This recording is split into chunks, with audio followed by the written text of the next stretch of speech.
Oke, salam bersama kita semua pagi hari ini. Kita sudah ada di minggu yang kedua dalam bulan November ini. Dalam tema kita sepanjang bulan November ini adalah misi dan penginjilan. Jadi minggu lepas sudah kita belajar tentang bagaimana kita menjadi berkat, amin. Dan kita tahu dan kita belajar bagaimana hidup kita adalah surat yang berjalan-jalan atau surat Kristus. Jadi kita menyampaikan saksian sebelum kita menyampaikan saksian, yaitu pengertian orang melalui kehidupan kita. Dan itu lebih berkuasa, lebih berkuasa. Saya percaya ini karena penyertaan Tuhan, aura Tuhan. Perkataan aura sebenarnya ini untuk bahasa Melayu bercakap tentang orang menyadari sesuatu yang luar biasa dalam hidup Anda dan saya. Amin. Ada bahang. Kalau macam bahang kita rasa itu panas ya. Kita sebagai orang percaya ada dia punya aura Roh Kudus, ada hadirat Tuhan dalam hidup kita. Dan itu membedakan kita dari orang lain sekeliling kita. Percaya ini adalah bukan daripada supaya kita belajar, bukan daripada karena hasil daripada kerohanian kita, kekudusan kita, kesucian kita, ataupun perbuatan kita sebagai orang Kristen, tidak. Tapi karena kita menyadari dan percaya ada Tuhan bersama dengan kita. Tuhan menyertai kita. Tuhan tidak pernah membiarkan kita, tidak pernah meninggalkan kita. Dan ini adalah, saya katakan dalam minggu lepas, adalah modal untuk Anda dan saya untuk menjadi saksi yang sangat efektif. Amin. Yaitu menjadi surat Kristus. Nah, jikalau jemaat mendapat kesempatan untuk dapat berkata-kata, mengkongsikan kasih Tuhan kepada orang sekeliling kita, ya silakan. Tuhan akan beri kesempatan itu untuk Anda dan saya. Tidak ada suatu pun perkara yang kebetulan. Malah jikalau ada kesempatan kamu untuk bersaksi, saya percaya karena Tuhan merencanakan itu, amin.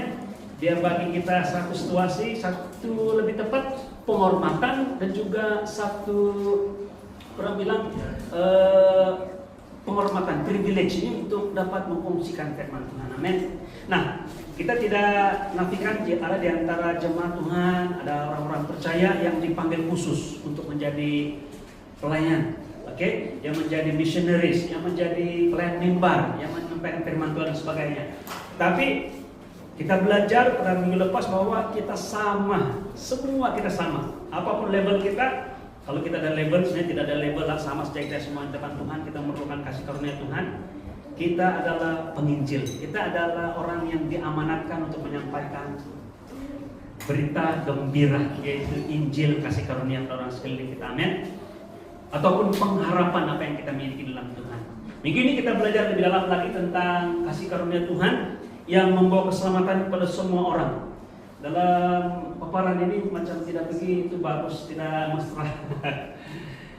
Mungkin karena saya edit menggunakan Canva, tapi bila dia masuk sini dalam PowerPoint dia tidak muat sudah. Oke, tidak masalah. Tapi masih boleh bacakan.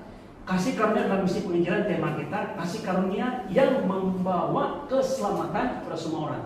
Jadi kita mempunyai misi untuk membawa berita gembira ini, yaitu kasih karunia, the grace of God kepada semua orang, karena itulah yang boleh dan dapat menyelamatkan semua orang. Amin. Haleluya. Kita akan lihat dalam firman Tuhan dalam Titus pasal 2 ayat 11, yaitu kasih karunia Allah yang menyelamatkan semua orang sudah datang, sudah nyata. Amin. Dan yang kedua Yohanes 3:16, 1 Timotius 2:4, 2:46, Roma 10:92, 2 Korintus 9, 2 Korintus 9 ayat 8, Efesus 2:8-9, dan Filipi 2:13 serta Ibrani 4:16. Kita akan lihat semua firman Tuhan ini rujukan utama kita. Amin. Yaitu merujuk kepada keselamatan ialah anugerah kasih Tuhan kepada semua manusia, dan Tuhan sendiri menyediakan segala yang diperlukan agar kita mampu menyatakannya. Saya suka ini. Tuhan akan memberikan kita sumber untuk kita mampu menyatakannya. Amin. Haleluya. Jadi nomor satu apa yang kita mau lihat yaitu kasih karunia Tuhan telah nyata bagi semua orang. Dengan perjelas nyata. Kasih karunia Tuhan telah nyata bagi semua orang.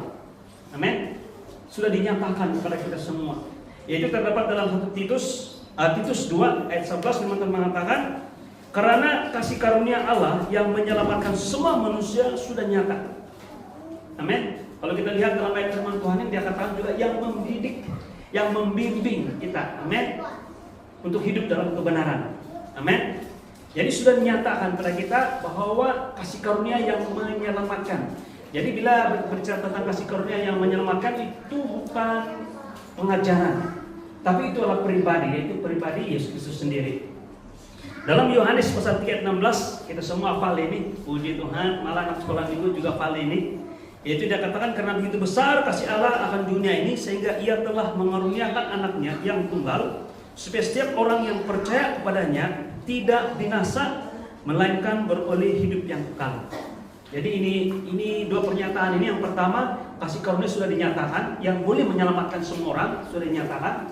Dan bagaimana dengan memberikan, Bapa di surga memberikan anak yang tunggal, amin, kepada kita dan saya, sehingga dia katakan perkataan memberikan itu mengaruniakan anaknya yang tunggal, sehingga setiap orang yang percaya kepada Yesus, amin, anak tunggal Bapa ini, tidak binasa melainkan beroleh hidup yang kekal. Kasih karunia Tuhan telah dinyatakan kepada seluruh dunia melalui Yesus Kristus. Ia bukan kasih yang harus dicari. Amin. Orang bilang memang harus dicari, ya pernah tuanya mau cari. Maksud sini ialah, tapi kasih karunia itu datang, bukan yang kita yang mencari, tapi Dia yang cari kita. Ini lebih luar biasa. Amin. Masih ingat lagi tentang pertobatan seekor domba? Bukan domba yang mencari gembala, tapi sebaliknya gembala yang mencari domba. Malah bukan hanya mencari, dia meninggalkan yang 99 yang tidak hilang. Dia mencari, dia mendapatkan, dia angkat di bahu dia angkat, kemudian dia bawa pulang. Dan bukan hanya itu saja, malah dia bersukacita, bergembira. Malah dia ajak jiran-jiran dia semua untuk bergembira, karena dia katakan semuanya domba yang hilang sudah ditemukan. Dan Alkitab mengajar, firman Tuhan mengajar bahwa demikian juga ada sukacita di surga, dia bilang, jikalau satu orang bertobat. Jadi semua itu cerita tentang gembala mencari domba, membawa domba balik, dan bersukacita atas keselamatan ataupun penemuan domba ini adalah pertobatan. Jadi apa yang kita memberitakan kepada orang sekeliling kita bukan sesuatu yang sepatutnya mereka cari. Pada saat mereka cari, sebenarnya mereka sedang mencari, tapi bukan karena mereka mencari mereka mendapatkannya, tapi beritahu mereka bahwa Tuhan yang sedang mencari dan mendapatkan mereka. Amin. Luar biasa. Nah, kita semua jemaat melihat Injil sebagai berita yang inklusif dibilang, dan memberi harapan bagi semua orang. Jadi bila berbicara tentang hal seperti ini, kita tidak ada istilah pilih kasih atau mengutamakan yang itu dahulu dan sebagainya. Malah jikalau kita lihat ini berita-berita yang kadang-kadang di media sosial sendiri, kita berharap, kadang-kadang kita berharap, saya katakan kita ini umum saja, orang-orang atau kelompok ini atau kaum ini jangan diselamatkan, biar mereka masuk neraka. Jahat betul di orang, dia bilang. Janganlah bagi orang peluang ini, kan? Biar mereka masuk neraka semua, dia bilang. Tapi kita belajar daripada pengalaman seorang pribadi. Masih ingat lagi siapa? Di Perjanjian Lama, di kitab Perjanjian Lama, yaitu Yunus. Masih ingat Yunus? Tuhan bilang, saya mau utus kau pergi ke Niniwe. Beritahu mereka supaya jadi orang bertobat. Kalau mereka tidak bertobat dalam masa 40 hari, saya akan tunggang terbalik, saya akan musnahkan itu negeri. Dia bilang. Terus datang si Yunus, bagus, dia bilang. Bukan bagus apa? Karena dia tahu betul, Yunus tahu betul bahwa kota Niniwe itu kota dosa, kota yang penuh kejahatan, memang jahat. Tuhan bilang kalau mereka tidak bertobat, saya akan hancurkan mereka semua, bunuh semua mereka, kasih tunggang terbalik itu kota. Dia bilang. Yunus bilang, "Ngam, itulah sepatutnya mereka harus hadapi." Dia bilang. Jadi daripada pergi ke Niniwe, disuruh Tuhan untuk pergi memberitakan pertobatan kepada orang-orang Niniwe, Yunus pergi ke sebelah yang bertentangan. Dia pergi ke laut. Dan kita tahu peristiwa yang berlaku bila dia naik di boat, kan, di kapal. Akhirnya apa yang berlaku? Gelombang berlaku di tengah laut. Dan Yunus tahu betul bahwa Tuhan sedang mengajar dia, sedang mendidik dia, sedang mengejar memberitahu kepada Yunus bahwa tindakan dia tidak betul. Jadi dia beritahu, saya banyak punca ini. Dia bilang, kenapa kita punya kapal begini terus? Saya punca dia, buang saya di laut. Dia bilang, kamu akan selamat. Jadi dia orang buanglah si Yunus di laut. Maksud bagus juga lah si Yunus bertanggung jawab. Dan bagaimana berlaku, dia ditelan ikan, dan 3 hari 3 malam dia dalam lapar ikan. Kan? Hanya Yunus bilang, oke lah saya pergi. Oke lah saya pergi. Kalau ada penginjil yang tidak Tuhan bisa jujur lah, tidak ikhlas lah kan, yang terpaksa pergi menginjil antara lain adalah Yunus. Bila sudah menghajar Tuhan 3 hari 3 malam di perut ikan, baru dia keluar karena masih selamat keluar di pantai, baru dia pergi memberitakan Injil pertobatan kepada orang-orang di Niniwe. Dia punya pemberitaan pun tidak ikhlas, bang. Paulus kamu orang bertobat, tapi dalam hati dia jangan bertobatlah. Paulus kamu orang bertobat, kalau tidak bertobat dalam masa 40 hari kamu Tuhan akan musnahkan semuanya. Kemudian apa yang Yunus buat? Dia tidak tinggal dalam kota karena ekspektasi dia ialah orang-orang di Nineve tidak akan bertobat. Jadi kalau ada apa-apa di kota, dia selamat. Dia keluar ke luar kota dan naik bukit dan tunggu di bawah kota Nineve. Bila Tuhan mau kasih musnah di kota, walaupun dia sudah beritakan Injil, sudah beritakan pertobatan yang luar biasa, saudaraku. Kota itu semuanya bertobat. Malah daripada binatang-binatang sampai kepada raja, semua berkabung, semua bertobat, menyesali perbuatan mereka, kan? Dan Tuhan selamatkan. Dan Tuhan tidak teruskan rancangan untuk memusnahkan kota Niniwe. Kamu tahu siapa yang marah? Siapa yang marah? Bila dorong bertobat? Si Yunus. Yunus masih marah, dia bilang, kenapa dorong bertobat ini? Dia bilang, sepertinya mereka harus mati saja. Dia bilang, dorong jahat ini. Dia ada penyesalan, walaupun terpaksa pergi menginjil kan, akhirnya bertobat orang itu. Orang-orang Niniwe, ini yang luar biasa. Tapi Tuhan mengajar Yunus. Dia menumbuh, memberikan satu, karena Yunus dalam keadaan yang mungkin masih lagi dalam cederaan dia karena dalam perut ikan kan, kulitnya mungkin belum sembuh lagi karena panas matahari lagi. Tuhan tumbuh dia sejenis labu. Labu ini dia naik tinggi dan ada daun. Dan daun itu menjadi atap kepada melindungi Yunus daripada panas matahari. Jadi dia berlindung. Tiba-tiba tidak semena-mena labu ini dimakan ulat dan mati. Marah betul si Yunus. Dia bilang, "Ayah, kenapa ini labu mati pula?" Dia bilang, "Bahkan ini labu ini walaupun dia labu-labu tapi dia penting untuk saya." Nah, terus Tuhan bilang, Yunus, coba kau lihat. Bandingkan labu ini dengan manusia yang ada di Niniwe. Labu pun kau sayang, apalagi saya. Manusia yang ada di Niniwe walaupun orang jahat, tapi saya sayang, itu ciptaan saya. Saya mau mereka selamat. Tuhan hajar Yunus. Buat Tuhan sayang dengan kita semua, walaupun siapapun kita, walaupun kita jahat. Jadi pada hari ini saya mau mengajak jemaat semua untuk melihat dengan perspektif yang betul ini, bagaimana kita boleh menjadi berkat pada seorang sekeliling tanpa memilih bulu. Boleh bersama dengan saya. Malah yang paling tidak layak kita rasa untuk diselamatkan, itulah paling layak untuk diselamatkan. Saya tidak tahu pengalaman Anda dan saya ketika bersama dengan orang-orang di luar sana, ketidakadilan, kan kadang-kadang hal-hal yang lebih daripada ketidakadilan, mungkin juga ancaman dan sebagainya. Tapi saya kita melihat di sini, kasih karunia Tuhan cukup untuk kita semua, untuk Anda dan saya dan juga semua orang yang di luar sana yang berdosa. Malah saya berkata pada hari ini, mereka yang paling tidak layak lagi, saya ulang-ulang cakap ini, yang tidak layak ini, yang paling layak menerima kasih karunia Tuhan. Amin. Haleluya. Jadi mari kita merenung kasih karunia Tuhan yang menjangkau diri kita lebih daripada setiap orang berdasarkan kasih Tuhan kepada Anda dan saya. Amin. Haleluya. Mari kita lihat nomor 2. Haleluya. Boleh baca juga bahkan.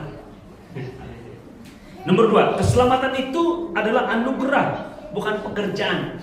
Orang tua, saya paham sudah ini. Iya, betul. Tapi kita karena beritahu pada orang sekeliling kita bahwa keselamatan yang kita peroleh hanya melalui kasih karunia Tuhan, bukan usaha.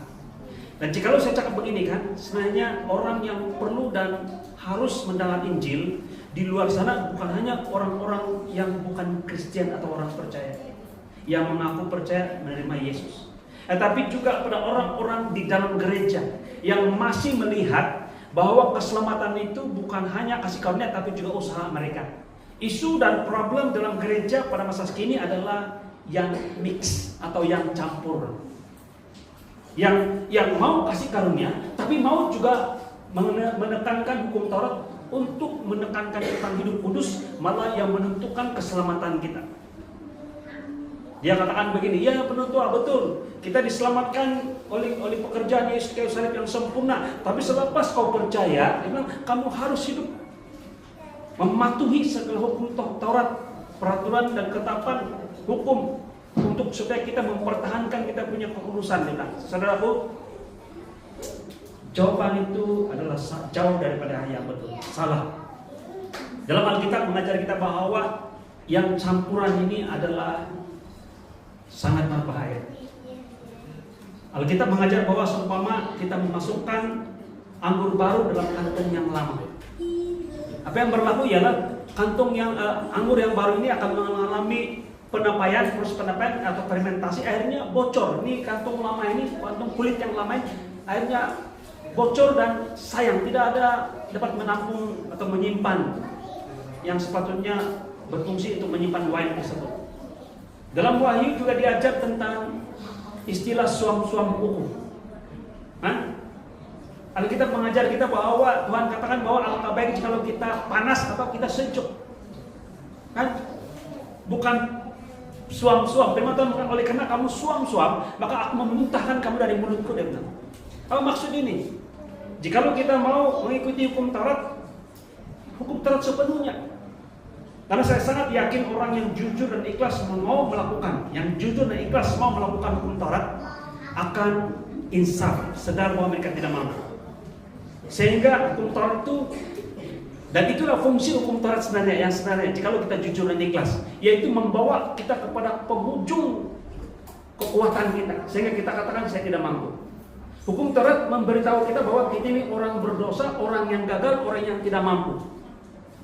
Dan apabila kita sadar kita tidak mampu, hanya satu cara, yaitu kita perlu diselamatkan. Sebab apa? Alangkah baiknya jikalau kita mula terus dengan kasih karunia sepenuhnya pada kasih dan keselamatan, kasih karunia yang menyelamatkan kita melalui karya Yesus kayu salib yang sempurna. Kita awal-awal bilang ampun kalah, amin. Terima Yesus. Saudaraku, ini yang perlu kita bagi tahu kepada semua orang. Dalam Efesus pasal 2 ayat 8, firman Tuhan mengatakan, sebab karena kasih karunia kamu diselamatkan oleh iman, itu bukan hasil usahamu tapi pemberian Allah.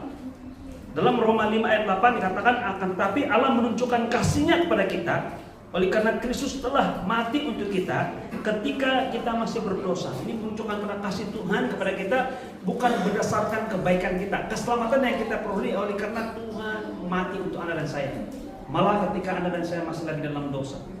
Manusia diselamatkan oleh kasih karunia melalui iman, bukan oleh perbuatan baik. Tuhan lebih dahulu bertindak, Dialah yang mencari manusia. Penginjilan bukan usaha manusia untuk menolong Tuhan. Bersama dengan saya. Mau tolong Tuhan dulu. Sedih kan kalau kita berpikiran seperti itu, seakan-akan Tuhan mau ini lemah, dia perlu ditolong.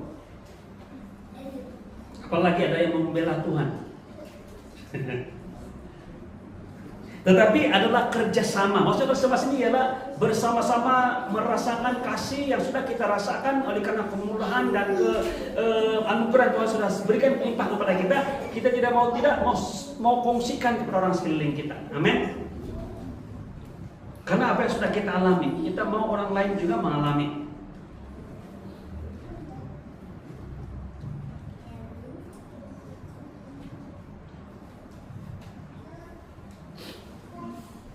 Jadi jemaat bukan terbeban untuk membawa orang diselamatkan, tetapi menjadi saluran, amin, menjadi orang bilang vessel untuk dipakai Tuhan. Malah selalu saya cakap ini, kalau saya pribadi, jika saya ada kesempatan, ada peluang, ada penghormatan untuk dapat melayani mimbar, ini adalah satu privilege yang Tuhan beri pada saya secara pribadi. Dan saya percaya juga dalam hal penginjilan, itu adalah penghormatan yang Tuhan beri pada Anda dan saya untuk dapat memberitakan Injil ke orang sekeliling kita. Jadi mari kita sampaikan Injil dengan rendah hati, amin, kepada orang sekeliling kita, dan percaya bahwa Tuhan sendiri akan menyentuh dan juga mengubah orang. Pernah kita beritahu saja, yang boleh mengubah orang adalah Tuhan sendiri. Saya suka ini, karena Kadang-kadang kita rasa bahwa apa yang kita sampaikan itu terlalu ringkas, ataupun kadang-kadang ada gangguan dan sebagainya, tidak sampai. Kita tidak sampai. Tapi saya beritahu kita saudara-saudaraku, jikalau Tuhan menyertai perkataan atau perbuatan dan tindakan kita, dia akan memberi impact ataupun memberi kesan kepada orang secara sangat-sangat mendalam. Macam yang saya pernah kongsi dengan saudara-saudaraku, saya rasa waktu pengalaman saya daripada number 1 sampai ke 10 itu tidak lama. Saya rasa tidak cukup. Kalau boleh saya mau kasih dia paham betul-betul apa yang saya mau katakan. Tapi bila sampai saja, jadi sampai sudah kita, gitu kan. Jadi dia suruh beri tele baca HP itu kan. Saya pikir tidak ada pesan Allah macam melepaskan batuk di tangga saja. Tidak sampai di message yang saya mau sampaikan. Tetapi berapa lama kemudian apabila kami bercakap-cakap tentang hal keagamaan, dia bilang, ya saya tahu sudah apa yang kau cakap. Macam yang kau cakap pernah cakap dengan saya dahulu. Dia bilang, dia kasih tahu balik, baru saya tahu apa yang saya kongsikan pada dia itu betul-betul ada pesan. Amin. Macam mungkin sekolah minggu, mungkin ini aktiviti sekolah minggu, kadang-kadang bilang ini kita belum ada sekolah minggu di sini. Saya berdoa supaya kita ada sekolah minggu. Tetapi kelas sekolah minggu walaupun sekejap, dia memberi impak dan kesan kepada orang itu seumur hidupnya. Seperti ada seorang wanita yang bernama Sharon, yang dia bilang tidak lama lagi nama dia akan jadi Saripah. Dia bilang, pernah dengar nama Yesus? Saya bilang, saya tanya dengan dia. Dia bilang, pernah macam pernah. Di mana kau dengar? Saya bilang, saya tanya dia. Waktu saya masih lagi di sekolah minggu. Dia bilang, sebenarnya memberi kesan. Apa yang guru sekolah minggu sampaikan setiap minggu pada anak sekolah minggu, mungkin dia bilang tugasan yang remeh-temeh, yang hanya masa yang singkat saja, tapi memberi kesan kepada pribadi. Jikalau disaluti dengan kuasa dan kasih Tuhan, amin. Luar biasa. Mari kita lihat yang ketiga. Kasih karunia menggerakkan kita untuk mengasihi semua orang. Sesuai ini. Kasih karunia lah yang menggerakkan kita untuk mengasihi semua orang. Kalau kita ikut dengan perasaan dan emosi kita ada seperti tadi itu pilih bulu, pilih kasih dan sebagainya. Malah seperti Nineve, kalau boleh jangan orang itu bertobat, baru dia tahu. Bila ada seorang yang bukan dalam Tuhan meninggal, kadang-kadang berseluruh tapi sebenarnya sangat sedih pernyataan ini. Kita katakan, nah baru dia tahu siapa Tuhan Yesus. Dia tahu. Baru dia tahu. Nah dia sudah meninggal. Apalagi kalau orang-orang itu selebritis dan sebagainya. Nah dulu menghina Tuhan Yesus. Nah baru sekarang orang tahu siapa Tuhan Yesus. Saudaraku, mari kita mendoakan, berdoa kepada orang sekeliling kita, mulai dengan orang-orang sekeliling kita. Seperti firman Tuhan mengatakan kepada murid-murid Yesus, mulai dengan di Yerusalem, kemudian ke Yudea, kemudian ke Samaria, dan akhirnya ke ujung dunia. Amin. Saya percaya. Doakan keluarga kita yang masih belum kenal Tuhan, supaya mereka terbuka mata mereka melihat. Apalagi pada jemaat Tuhan saya katakan sini, yang melihat bahwa Injil adalah campuran dari hukum Taurat dengan kasih karunia. Supaya mereka melihat bahwa Injil yang sebenarnya adalah hanya kasih karunia dan kasih karunia saja. Amin. Ini isu dalam Galatia. Masih kata dalam Galatia, firman Tuhan ataupun Paulus katakan bahwa terkutuklah mereka yang membawa berita Injil yang lain selain daripada Injil yang sudah sampaikan kepada kamu. Dan kita tahu bahwa Injil yang disampaikan oleh Paulus adalah Injil kasih karunia, yaitu melalui pekerjaan Yesus atau karya Yesus yang sempurna di kayu salib, dan hanya melalui karya Yesus yang sempurna di kayu salib, tidak campur dengan tindakan atau perbuatan atau usaha kita. Amin.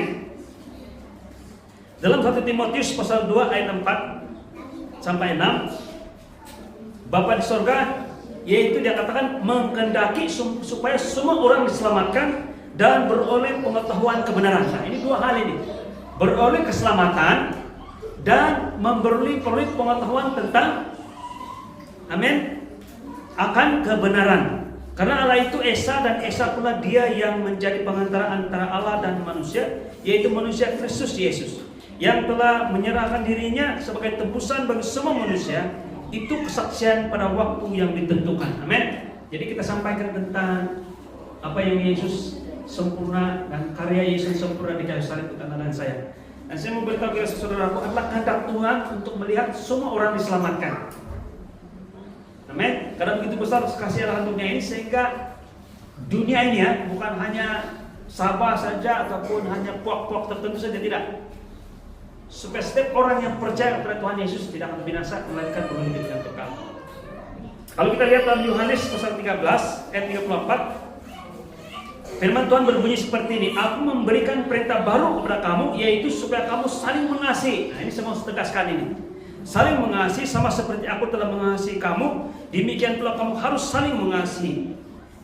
Dengan demikian semua orang akan tahu, semua orang, maksudnya orang percaya tidak percaya, akan tahu bahwa kamu adalah murid-muridku, yaitu jikalau kamu saling mengasihi. Saudaraku, bagaimana kita bersaksi dan orang tahu bahwa kita ini adalah saksi Kristus apabila kita saling mengasihi. Jadi tidak heran jikalau iblis musuh kita, yang pertama-tama dia mau musnahkan dalam gereja adalah kesatuan dalam gereja. Iblis mau hancurkan kesatuan kita dalam gereja, sehingga kita jemaat dengan jemaat berselisih paham, sehingga orang lain melihat, dia katakan, oh macam mana saya mau jadi orang percaya, orang Kristen, di dalam gereja pun bertengkar selalu bergaduh. Saudaraku, ini yang sangat luar biasa. Saya mau tanya, mungkin kamu tanya, kenapa? Jadi macam mana kita mau kekalkan kesatuan dalam gereja? Satu saja, yaitu kasih. Kasih yaitu mengampuni. Kita sudah belajar saling mengampuni, saling mendahului. Amin. Malah saya suka jikalau ada perselisihan, orang Cina bilang coy, palis, jangan ada berlakukan. Jika ada perselisihan dalam gereja, mari kita, jangan tunggu orang lain, mari kita sendiri. Saya, Anda dan kita semua untuk mendahului, untuk memohon maaf. Masa minta maaf, saya bukan salah, dia yang salah. Jangan peduli. Duluan saja, karena ada kuasa dalam hal mengampuni. Amin. Ada kuasa dalam hal mengampuni. Bila kita mengampuni saja, itu tembok iblis, tembok semua yang menutup segala mata kita akan hancur semuanya. Siasat iblis, rancangan iblis hancur semua dalam nama Yesus. Amin. Haleluya. Jadi bagaimana? Dengan kita saling mengasihi. Kasih karunia menghapus batas manusia. Tuhan ingin semua orang diselamatkan, termasuk dia bilang mereka yang sukar dikasihi. Dibaca juga. Termasuk mereka yang sukar dikasihi. Siapa bayar antara kita ini? Adakah yang kita kenal susah betul sayang? Tak sebiar lah itu deh. Saudara, Tuhan mau semua orang diselamatkan. Amin. Jadi penginjilan bukanlah hal yang memaksa, tapi menyampaikan kasih yang telah kita alami. Jikalau saya jahat, tapi Tuhan ampuni saya, bagaimana saya tidak boleh mengampuni orang yang jahat juga, ataupun menerima orang yang berkelakuan seperti itu? Kan? Ilustrasi yang Alkitab beri pada kita tentang hal seorang kaya yang menghapuskan ataupun menghapuskanlah hutang, kan? Satu hutang sedikit, satu hutang banyak, kan? Dia sudah hapuskan hutang orang-orang itu karena tidak dapat bayar, seperti masuk penjara, mohon hukum, dia bilang tidak apa-apa, saya ampuni kamu. Tapi bila dia dengar orang yang dia kasih selamat, kasih hapus dia hutang ini, memeras orang yang berhutang sama dia pula dan tidak mengampuni seperti dia mengampuni orang ini, dia bilang, oh kalau begitu, oh balik hutang kau, kasih kuasa balik. Saudaraku, ini pernyataan yang selalu kita dengarkan, tapi sangat berkuasa ini. Ada kebenaran dia, yaitu firman yang berbunyi seperti ini. Dia katakan, lakukanlah kepada orang lain seperti kamu orang lain lakukan kepada kamu. Alkitabiah juga itu. Haleluya. Nah, sekali lagi penginjilan kita lihat bukan satu kewajiban, tetapi daripada kelimpahan atau luapan kasih yang sudah kita terima daripada Tuhan. Jadi mula dengan mengasihi mereka yang sukar didekati, dengan haleluya. Adakah yang sukar didekati? Mula mengasihi mereka, amin, berdoa untuk mereka. Jadilah sahabat dan bukan menjadi hakim ataupun judge pada orang-orang sekeliling kita. Mari kita lihat yang keempat. Tuhan telah menyediakan segala kemampuan untuk kita bersaksi. Amin. Apabila kita masuk dalam misi dan penginjilan ini, kita selalu melihat bahwa ini gereja punya activity. Ini adalah orang-orang yang diutus saja, yang ada karunia saja. Saudaraku, jikalau kamu ada hati dan mau menjadi berkat pada sekeliling kita, jangan jauh dari keluarga kita, mudah dari keluarga kita. Dengar ini baik-baik. Tuhan akan memberikan kita segala keperluan sumber untuk kita perlukan untuk menjadi berkat. Amin. Dalam 2 Korintus pasal 9 ayat 8, firman Tuhan mengatakan, dan Allah sanggup, dibilang, melimpahkan segala kasih karunia kepada semua, kepada kamu, supaya kamu senantiasa berkecukupan dalam segala sesuatu, malah berkelebihan dalam pelbagai kebajikan. Kebajikan maksudnya menolong orang lain. Inilah salah satu cara kita mendekati, memberkati, mengasihi, dan akhirnya memberitakan Injil kepada sekeliling kita, yaitu melalui aktiviti kebajikan. Dan Tuhan mengatakan kita tidak pernah kekurangan dalam hal ini. Amin. Dalam Filipi pasal 2 ayat 13, firman Tuhan mengatakan, karena Allah lah yang mengerjakan di dalam kamu baik kemauan maupun pekerjaan menurut kerelaannya. Jadi jikalau kita ada keinginan, apalagi ada kemauan dan ada tindakan, itu semua adalah apa yang Tuhan sudah sediakan untuk Anda dan saya. Amin. Nah, kita lihat lagi dalam Ibrani ayat firman Tuhan ini, dia katakan begini dalam Ibrani 4 ayat 16. Sebab itu, marilah kita dengan penuh keberanian menghampiri takhta kasih karunia, supaya kita menerima rahmat dan menemukan kasih karunia untuk mendapat pertolongan kita pada waktunya. Jadi kita ada keberanian masuk. Amin. Mendekati takhta kasih karunia. Segala sesuatu yang kita perlukan untuk yaitu mengkongsikan kasih karunia atau Injil, Tuhan sudah sediakan semuanya bagi Anda dan saya. Dalam 2 Korintus pasal 9 8 seperti yang kita baca tadi, katakan Allah sanggup melimpahkan, dia bilang. Bukan dia bagi saya, tapi dia bagi dengan penuh berkelimpahan. Jikalau kamu perlukan, sebenarnya jikalau pergi kopi-kopi itu kan hanya 20 ringgit, 30 ringgit cukuplah kan. Tapi Tuhan akan bagi lebih dari itu. Percaya. Amin. Sumber. Haleluya. Jemaat tidak takut atau tidak lagi merasa tidak mampu. Semua kita melihat ini ya, saudara jemaat Tuhan, ajak kita ini. Jangan rasa tidak mampu. Kan? Kita melihat bahwa orang yang melayani ini kadang-kadang saya sedih juga ini. Ada orang yang ini sebenarnya pengungsian saja, tapi saya mau kita lihat dan kita lihat dengan cara yang betul. Ada pemimpin gereja dibilang, sejak saya melayani di perintah kawasan, terus terang saja lah, tidak pernah tersimpan duit. Keluar duit adalah deh. Saudaraku, satu yang saya lihat secara positif ialah jikalau dia beli kasih keluar duit, maksudnya Tuhan menyediakan keperluan dia. Amin. Dan dia tidak kekurangan pun sebenarnya.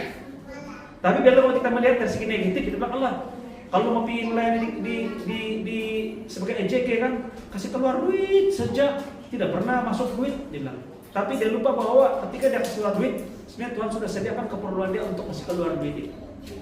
Malah bukan hanya cukup, berlimpah-limpah. Amin. Jadi kalau kita tidak melihat secara positif, bagaimana Tuhan menolong dan menyediakan keperluan kita. Saya suka firman Tuhan ini, dia katakan dia melimpahkan kita. Amin. Dia sanggup melimpahkan segala kasih karunia kita. Saya suka ini. Kalau Tuhan panggil, Tuhan akan sediakan semuanya. Jadi, apa yang harus kita buat? Haleluya. Mari kita berdoa. Boleh? Untuk mendapatkan kesempatan dan juga peluang penghormatan itu untuk bersaksi di mana-mana. Berdoa. Amin. Dan kita mulai melihat bahwa jikalau kita macam tiba-tiba ada di rumah-rumah, ada pertemuan, ada terserempak dengan orang di mana-mana, kita tidak pernah melihat itu sebagai kebetulan lagi. Tapi kita melihat bahwa itu merupakan cara Tuhan, kesempatan yang Tuhan beri pada saya untuk dapat menjadi saksi dan berkat. Itu kan kadang-kadang kita jumpa kawan lama. Bukan kawan lama pun, yang kawan yang biasa-biasa kita jumpa, tapi kita jumpa pada hari itu. Kita tidak melihat, oh kebetulan saya jumpa dia di pekan hari ini, minum kopi sama-sama dia. Bukan. Kita selalu melihat, mulai hari ini mulai melihat bahwa itu adalah kesempatan atau peluang atau cara Tuhan untuk kita menjadi berkat dan jadi saksi kepada diri kita. Apalagi kalau kerja kita adalah memang bertemu dengan orang setiap hari kan. Haleluya, puji Tuhan.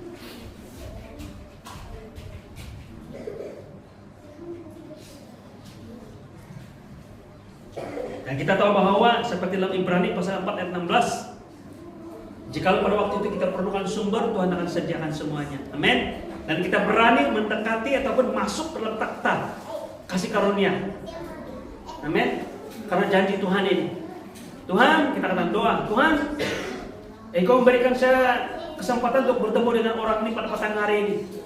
Jikalau memerlukan keuangan, Tuhan, Engkau sediakan semuanya. Kalau juga memerlukan makanan, Engkau sediakan semuanya. Jikalau memerlukan lokasi tempat yang sesuai, Engkau sediakan semuanya. Saya siap, Tuhan. Dalam nama Yesus. Amin. Oh, haleluya. Mari kita lihat yang kelima. Ini dorongan untuk Anda dan saya, supaya kita memberitakan Injil dan yang lahir ataupun yang terbit daripada kasih karunia Tuhan sendiri.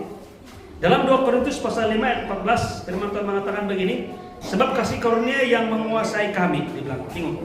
Sebab kasih karunia yang menguasai kami, karena kami telah mengerti bahwa jika satu orang mati untuk semua orang, maka mereka semua sudah mati. Maksudnya sini ialah pemberitaan, pernyataan bahwa Yesus telah mati untuk semua orang. Yesus telah dihukum bagi semua orang. Orang perlu dengar ini bahwa segala dosa dia telah dihukum dalam pribadi Yesus Kristus.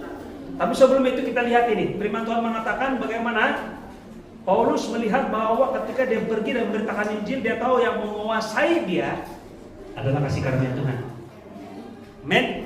Dalam Ibrani pasal 4 ayat 16, sebab itu dibilang, marilah kita dengan penuh keberanian menghampiri takhta kasih karunia, supaya kita menerima rahmat dan menemukan kasih karunia untuk mendapatkan pertolongan kita pada waktunya. Kasih Kristus yang telah mengampuni dan memulihkan kita menjadi sumber tenaga rohani dalam pelayanan. Paulus menulis, kasih karunia yang menguasai kami. Saudaraku, dengan kata lain, Yesus yang menyertai kita. Dalam amanat agung, karena kasih karunia adalah pribadi Yesus Kristus. Dalam amanat agung, Yesus mengatakan pada murid-muridnya, pergilah ke seluruh dunia, beritakan Injil, baptislah mereka dalam nama Bapa, Anak dan Roh Kudus, dan Aku akan menyertai kamu senantiasa sampai pada akhir zaman kita. Tuhan Yesus menyertai kita. Penyertaan Tuhan berbicara tentang kuasa dan juga pengaruh wibawa yang Tuhan beri pada Anda dan saya. Nah, saudaraku, saya mau tekankan ini. Jikalau Tuhan panggil kamu untuk berada di suatu situasi, karena penginjilan ini banyak cara Tuhan buat. Pertama membeli kopi-kopi, contoh kopi-kopi saja, biasa-biasa saja. Tapi mungkin juga pada waktu itu situasi ialah dibilang, sakit saya punya bahu, boleh kau doakan saya? Terus kita ingat, kalau si penetua dia di sini, boleh dia tolong doakan? Jangan pikir seperti itu. Kalau itu kesempatan Tuhan berikan, saya yakin dengan iman, menghampiri takhta kasih karunia untuk menerima kuasa Tuhan, wibawa Tuhan. Percaya bahwa ketika kita berdoa dalam nama Yesus, walaupun siapapun kamu, tumpang tangan, boleh saya berdoa untuk kamu. Kalau kau percaya, saya berdoa dalam nama Yesus, tumpang tangan, berdoa saja. Saya pernah banyak dengar kesaksian bagaimana simple situasi seperti ini, mendoakan orang sakit ini, membawa orang itu bertobat dan menerima Yesus Kristus sebagai Tuhan dan Juru Selamat pribadi mereka. Amin. Haleluya. Karena orang selalunya akan bertobat, macam Petrus, macam Zakius. Mereka bertobat karena mereka melihat bukan penghukuman, tapi mereka melihat kebaikan Tuhan. Amin. Tuhan, saya jahat tapi Kau baik juga dengan saya. Saya ini orang tidak sempurna, tapi Tuhan mau juga berkati saya, bagi saya banyak ikan, malah Tuhan mau pakai perahu saya. Petrus bertobat.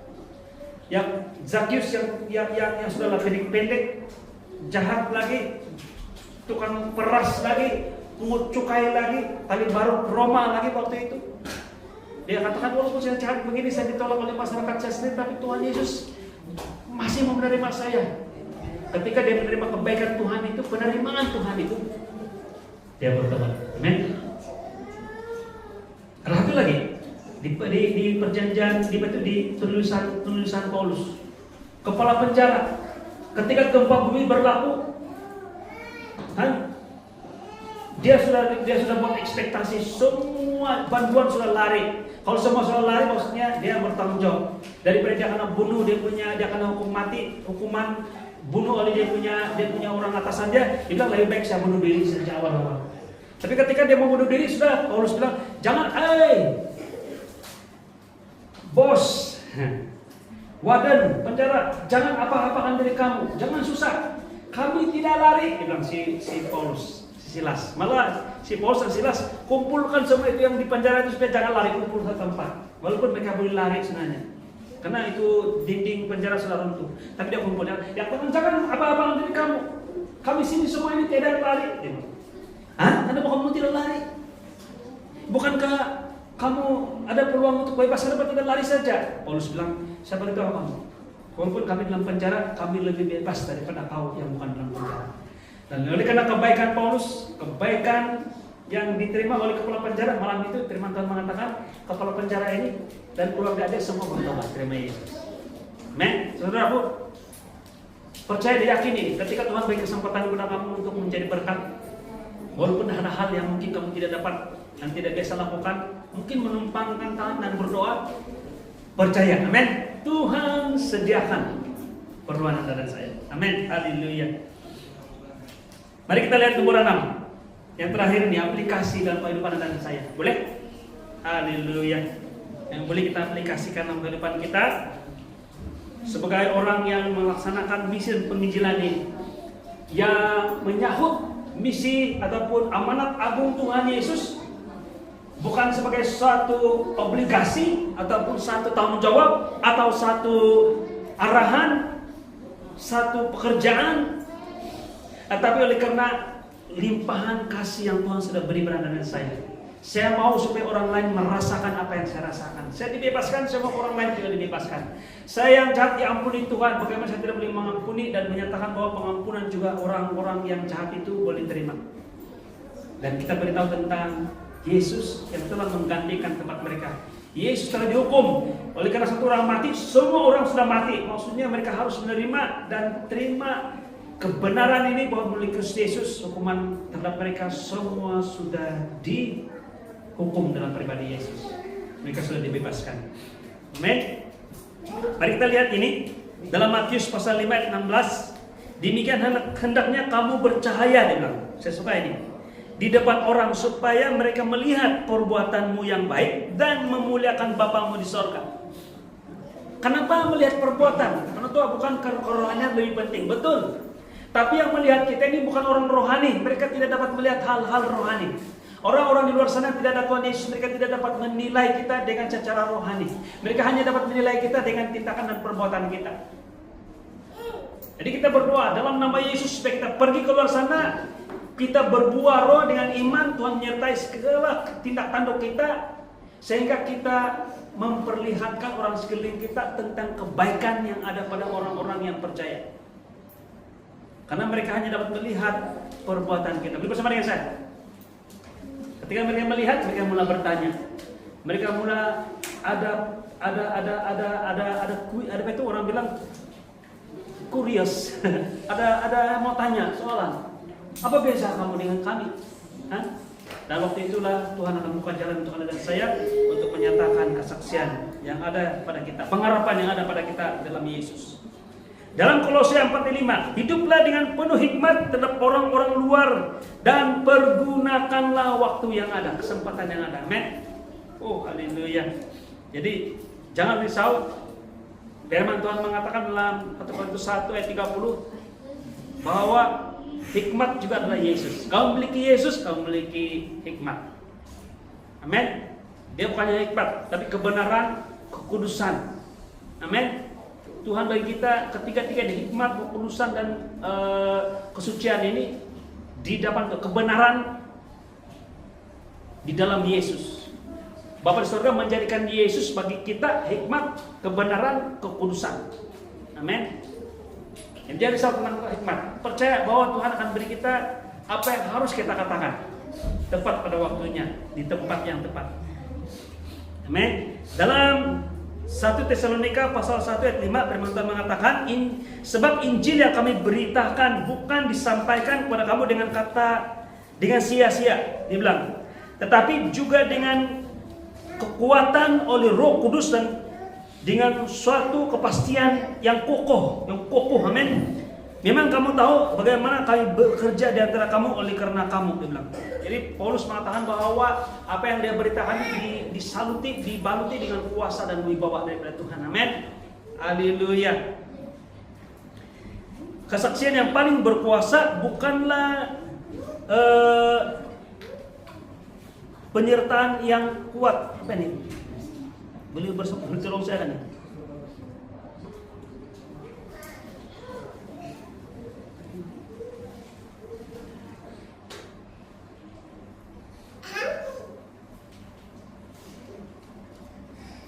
Kehidupan yang nyata di depan Tuhan, maksudnya lebih kepada kesaksian kita, amin. Itulah kesaksian yang paling berkuasa. Seperti yang sudah kita sampaikan pada minggu lepas, yaitu kita dilihat seperti surat, amin. Surat Kristus.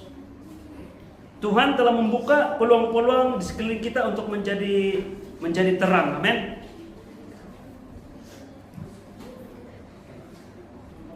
Dia katakan sini yang Paulus beritakan, Injil yang beritakan oleh Paulus bukan dengan sia-sia, tetapi dengan kuasa. Bukan hanya dengan kata-kata, tapi dengan kuasa. Bahwa Roh Kudus dan meyakinkan dan diyakinkan, betul diteguhkan dengan kuasa Tuhan sendiri. Itu terdapat dalam 1 Tesalonika ayat 1:5 tadi. Jadi jemaat memahami bahwa setiap hari, bukannya di luar sana, di rumah, di sekolah, di tempat kerja, adalah kesempatan ilahi untuk memberikan atau memberitakan tentang kasih Tuhan, amin. Jadi apa yang kita boleh buat? Yang pertama, mulakan hari dengan doa. Tuhan, tunjukkan kepada siapa aku boleh mengkongsikan menyatakan kasih karunia-Mu hari ini. Dia bilang, oh haleluya. Tuhan, saya berdoa pada hari ini, Kau berikan kepada saya, nyatakan kepada saya siapa yang saya mau sampaikan, ataupun nyatakan kasih-Mu pada orang ini. Dia bilang. Yang kedua, lakukan satu tindakan kasih setiap hari sebagai kesaksian Injil. Jadi langkah iman, lakukan satu tindakan. Mungkin simpel saja, saya bagi contoh saja ini. Kamu lebih banyak creativity, dan saya kira Roh Kudus akan bagi kamu creativity. Mungkin kamu pergi kutuk jiran, bagi orang buat tangan. Ya. Kalau pergi pasar malam ataupun pergi di gerai-gerai sana beli kue, beli 2 bungkus lah, 1 bagi kepada jiran, 1 untuk Anda, 1 untuk kenalan kita, 1 untuk kita. Nah, walaupun tindakan itu kecil saja, tapi dia memberi impact. Kalau kita berdoa lagi, itu Tuhan akan berkati dengan luar biasa. Jadilah saluran kasih yang memantulkan kemuliaan Tuhan, dia bilang, kemurahan Tuhan, amin. Jadi kita melangkah dengan iman, melakukan, bertindak untuk orang-orang sekeliling kita. Tapi mulakan dengan doa, amin. Tuhan, tunjukkan kepada saya siapa yang saya mau nyatakan kasih-Mu kepada orang ini pada hari ini. Nah, ini kesimpulan. Secara umum, gambaran yang kita belajar pada hari ini, sumber keselamatan yaitu kasih karunia Allah yang nyata bagi semua orang. Terdapat dalam Titus pasal 2 ayat 3-11, teman-teman mengatakan kasih karunia yang menyelamatkan semua orang sudah nyata. Dan dasar penginjilan kita adalah anugerah, kemurahan Tuhan, bukan usaha manusia. Dalam Efesus pasal 2 ayat 8-9. Dan dalam proses pelayanan kita percaya bahwa Tuhan menyediakan segala kecukupan, malah juga dengan hikmat kata-kata, hikmat tindakan dan sebagainya. 2 Korintus pasal 9 ayat 8. Dan kita mendorong untuk melakukan misi, yaitu Kristus yang menguasai hati kita. Dorongan misi kita adalah daripada kasih yang kita rasakan dari Tuhan terlebih dahulu.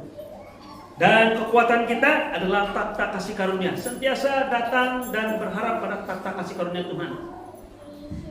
Kenapa dibagi takhta kasih karunia? Karena kadang-kadang kita ini melihat takhta itu sebagai takhta penghakiman. Kan? Kalau kita melihat takhta itu sebagai penghakiman. Tapi Tuhan mengatakan bahwa takhta yang kita dekati inilah kasih karunia Tuhan. Amin. Ibrani pasal 4 ayat 16. Dan gaya penginjilan kita, amin, sekali lagi seperti minggu lepas, yaitu hidup yang memancarkan kasih, bukan perkataan semata-mata. Amin. Bukan hanya dengan kata-kata, tapi diteguhkan dengan kuasa. Amin. Malah gaya hidup juga. Dalam Kolose pasal 4 ayat 5 sampai 6, juga Matius pasal 5 ayat 16. Mari kita berdoa. Ini doa catatan saja, tapi saya percaya Tuhan akan mengajar kita melihat melalui contoh doa ini bagaimana perspektif kita sepanjang minggu yang akan datang ini dalam hal misi dan penginjilan. Boleh bersama dengan saya pada minggu ini, mari kita berdoa. Setiap kita ada mission, amin, pribadi. Tidak ramai-ramai, satu orang pun cukup. Bawa nama pribadi dalam doa. Mungkin mereka dekat, mungkin mereka jauh daripada kita, tapi kita mulai berdoa. Amin. Mungkin itu orang rapat dengan kita atau dekat dengan kita, mungkin juga orang yang jauh. Mungkin orang yang baik kita doakan, tapi mungkin juga orang-orang yang selama ini kalau dicanangkan untuk didoakan, bilang terima kasih lah, biarlah. Saya tidak mau doa orang ini. Kalau saya mau doa juga, saya doa dia masuk neraka saja. Saudaraku, pada hari mari kita ubah perspektif kita sebagai anak Tuhan. Amin. Sama seperti kita dikasihi Tuhan, walaupun kita masih berdosa, Tuhan sudah mati untuk anak dan saya.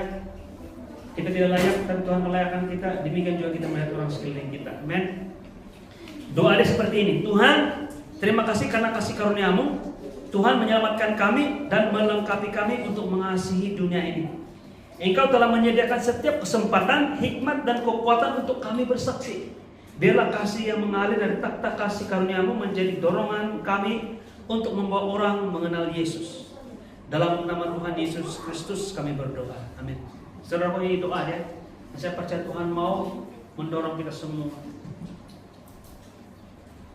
Kalau saya suruh angkat tangan, kan siapakah yang selalu ada orang bilang bersama-sama dengan orang tidak percaya pada Tuhan Yesus. Mungkin kita semuanya angkat tangan, kan. Pertanyaan berikutnya saya katakan begini, apa yang sudah pernah kita beritahu mereka tentang pengharapan yang kita miliki dalam Yesus? Ataupun soalan saya begini, pernahkah Anda terasa mau beritahu tentang Yesus kepada orang itu? Mungkin orang ada perasaan mau beritahu, tapi tidak sanggup jaga tepi kain orang lain. Apalagi dalam keadaan ketetapan-ketetapan dalam gereja, bukan dalam gereja, dalam negara kita yang tidak membolehkan kita untuk memberitakan kepada orang-orang atau suku-suku yang lain, atau suku-suku tertentu sembarangan.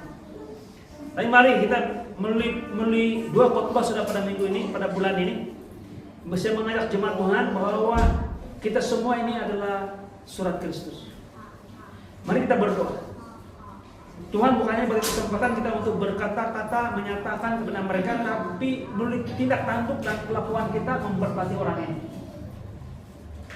Setahu saya secara pribadi, saya bertobat bukan karena orang beritahu saya tentang Injil secara langsung. Penonton malah karena kau lahir dalam keluarga Kristen. Bukan, maksudnya begini. Saya menerima Yesus sebagai Tuhan yang selamat pribadi saya. Saya menerima Tuhan Yesus secara pribadi. Pada umur saya 17 tahun. Sebelum saya tidak pernah berdoa terima Yesus. Saya pikir saya orang Kristen. Tapi saya tidak pernah berdoa seperti itu, sehinggalah saya melihat ada seorang pribadi dalam gereja SIB.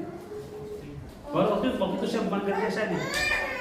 Dia tidak pernah menginjil saya. Dia bilang, Denny, kau terima Yesus, kau masuk gereja SIB ataupun kau harus begini. Tidak pernah. Dia tidak pernah menginjil saya secara terang-terangan seperti itu. Tapi saya selalu ada pertanyaan. Saya melihat orang ini berbeza dengan saya. Sehingga satu hari saya tanya orang ini. Bukan dia beritahu saya tanya dengan dia. Saya bilang, macam mana Mbak kamu orang sambayang? Macam mana Mbak ini saya bisa sambayang? Bila dia cakap saya tanya soalan seperti itu, bilang, Denny mari duduk saja, saya beritahu tentang Yesus. Bahwa saya tahu bahwa berdoa bukanlah bacaan ataupun hafalan. Doa adalah percakapan kita dengan teman kita seperti itu. Dan mulai hari itu saya tahu bahwa saya perlukan Yesus dan saya bertobat. Amin. Saudaraku, kesaksian yang paling berkesan dalam cara hidup kita.